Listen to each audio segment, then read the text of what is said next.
जगत में कोई भी कार्य प्रारंभ करते हैं तो एक उपेक्षा मन में बनी रहती है, ये कार्य तो करूं लेकिन इसका लाभ क्या होगा। ऐसे लोगों के मन में ये भी होता है कथा तो सुनो लेकिन कथा सुनने का लाभ क्या है, किस लिए सुनो, इतना समय निकाल कर मैं आऊं तो किस लिए आऊं, कोई मतलब तो होगा ना, कोई कारण तो होगा ना।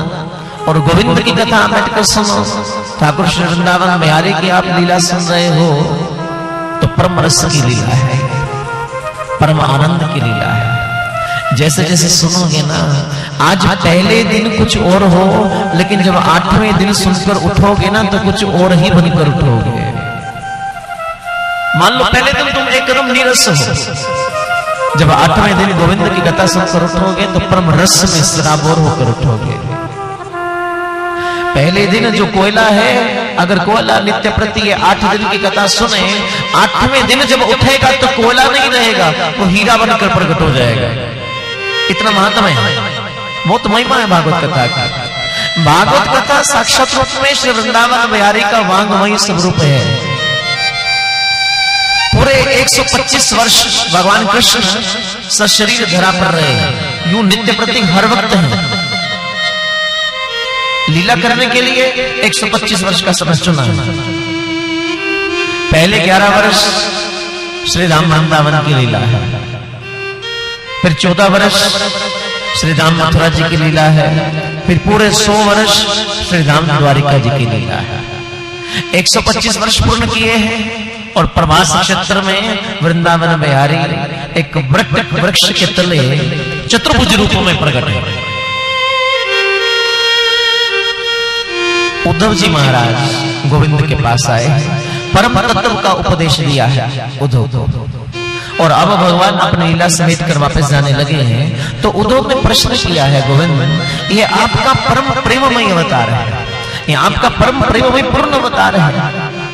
गोविंद आपने बड़ा प्रेम दिया है, कभी राम के रूप में आकर, कभी कृष्ण के रूप में आकर, और गोविंद अब आप लीला समेट कर जाना चाहते हैं तो आपके इन भक्तजनों का क्या होगा, आपके भक्त वृंदों का क्या होगा। ये जगत आप ही ने संभाला है, इस सृष्टि के मूल कारण है आप, ये पूर्ण सृष्टि के कण कण में आपने प्रेम का विकास किया है। इतना प्रेम देखकर गोविंद अब आप जाना चाहते हैं तो उत्तर दे। और रोने लगे उद्धव, हे वृंदावन बिहारी कृपा करके उत्तर देना, आपके बिना हम लोग कैसे रहेंगे, आप तो लीला समेट कर चले जाएंगे, लेकिन गोविंद आपका ये परम प्रेममय स्वरूप, इसके बिना जीना तो एक पल भी मुश्किल है। जब उद्धव ने इतना आग्रह किया, वृंदावन बिहारी मुस्कुराए, सुन उद्धव ये प्रेम का परिपूर्ण अवतार लेने के बाद अब मैं धरा को छोड़कर कहीं पर भी नहीं जाऊंगा। तो गोविंद मैं सदा सदा के लिए श्रीमद् भागवत के रूप में विराजमान हो जाऊंगा और सदा सदा के लिए श्री राम वृंदावन में प्रवेश कर जाऊंगा। बोले श्री वृंदावन बिहारी की जय। श्रीमद् भागवत गोविंद का वांगमयी स्वरूप है, ध्यान रखना, कोई पुस्तक नहीं है, कोई ग्रंथ नहीं है। जहां पर शास्त्रों में भागवत विराजमान रहती है वहां पर समझ लेना कि भागवत के रूप में गोविंद स्वयं ही विराजमान है, ठाकुर खुद ही विराजमान है। और गोविंद ने खुद कहा, श्लोकार्धम श्लोकपादम वा नित्यम भागवतो भवम पठते शृणुयाद यस्तु गो सहस्र फलम लभेत। जो व्यक्ति हर रोज एक श्लोक का पाठ कर ले, केवल एक श्लोक, जरा ध्यान देना भगवान की छूट कितनी है, केवल एक श्लोक छोड़ो, आधा श्लोक ही कर ले, और इतनी कृपा कर दी गोविंद ने, आधा भी छोड़ो, तुम चौथा हिस्सा ही श्लोक का पढ़ लिया करो। जो हर रोज जो चतुर्थांश हिस्सा भी मेरी भागवत का पढ़ देता है, सुन लेता है, सुना देता है, उस व्यक्ति पर मैं इतनी कृपा करता हूं कि उसको सहस्त्र गौदान देने का फल दे देता हूं एक ही बार में।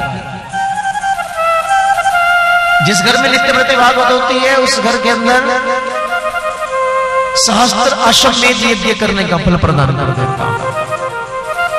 यत्र यत्र भवेत् पुण्यम शास्त्रम भागवतम कलो तत्र तत्र सदैवाहम भवामि त्रिदशः सह।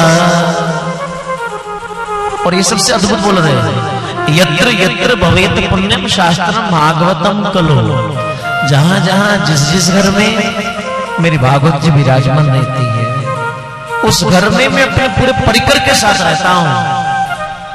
पूरा परिक्रम क्या है भगवान का? समस्त गोपियां, समस्त गोपवृंद, उद्धव जी महाराज, भगवान की 16,108 पत्नियां, ये पूरा भगवान का परिक्रम है। और गोविंद ने कहा है कि जहां जहां पर मेरी भागवत होगी वहां पर अकेला नहीं, पूरे परिकर के साथ मौजूद रहता है। पूरा परिकर साथ में, इतनी कृपा, इसलिए नित्य प्रति भागवत का